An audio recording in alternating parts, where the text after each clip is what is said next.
2020 میں کی این بڑی جی اوز خبروں کی کے بھی اندر بات ایک کرنا خبر یہ چاہتا بھی ہوں ہے آپ کہ سے. وہ پورا ایک بہت بڑا نیٹ ورک تھا، پورا وہ ای یو ڈس انفو لیب نے جس کو انرتھ کیا، ہزاروں کی تعداد میں این یس. جی اوز اور فیک میڈیا آؤٹ لیٹس کے ذریعے پاکستان کے مخالف وہ پروپیگنڈا کر رہے تھے. لیکن شیخ صاحب، کیا آپ کو ایسا کوئی خطرہ نظر آتا ہے کہ سرحدوں کے اوپر، مشرق کی سرحدوں کے اوپر، انڈیا والی سائڈ کے اوپر کچھ صورتحال کشیدہ مزید ہوتی ہوئی آپ کو نظر آ رہی ہو؟ کیونکہ یہ 2020 پورا ایسے ہی گزرا ہے.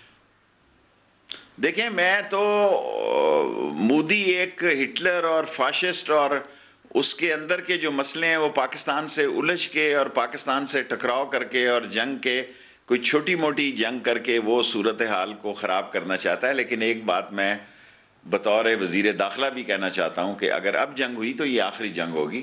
پاکستان کے پاس اپنے دفاع کے لیے ہر چیز قربان کرنے کے علاوہ کوئی چارہ کار نہیں ہے. اور ہندوستان اگر یہ سمجھ رہا ہے کہ وہ کشمیر کے کسی علاقے پر قبضہ کر لے گا تو یہ پوری جنگ ہوگی.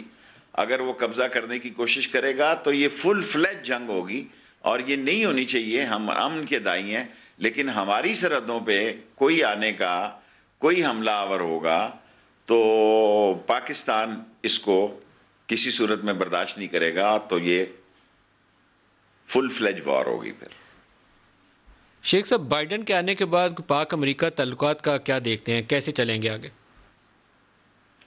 دیکھیں، ہم بائیڈن 20 کو اگر آ رہا ہے تو بائیڈن کے پاکستان کے ساتھ پہلے بھی اس کا آنا جانا ہے اور پاکستان کو بہتر سمجھتا ہے.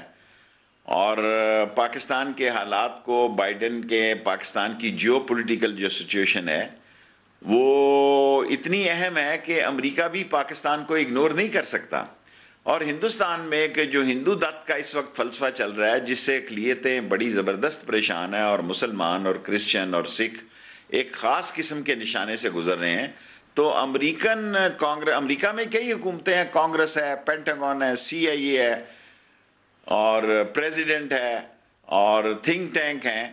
لیکن وہ سارے لوگ اس نتیجے پہ پہنچ رہے ہیں کہ انڈیا کی اندرونی جو معاملات ہیں، اور جس طرح انڈیا ہندو دت کے علاوہ جس طرح دوسرے فرقوں اور عقیدوں سے اور مذہبوں سے ڈیل کر رہا ہے، وہ امریکہ میں قابل قبول نہیں ہے.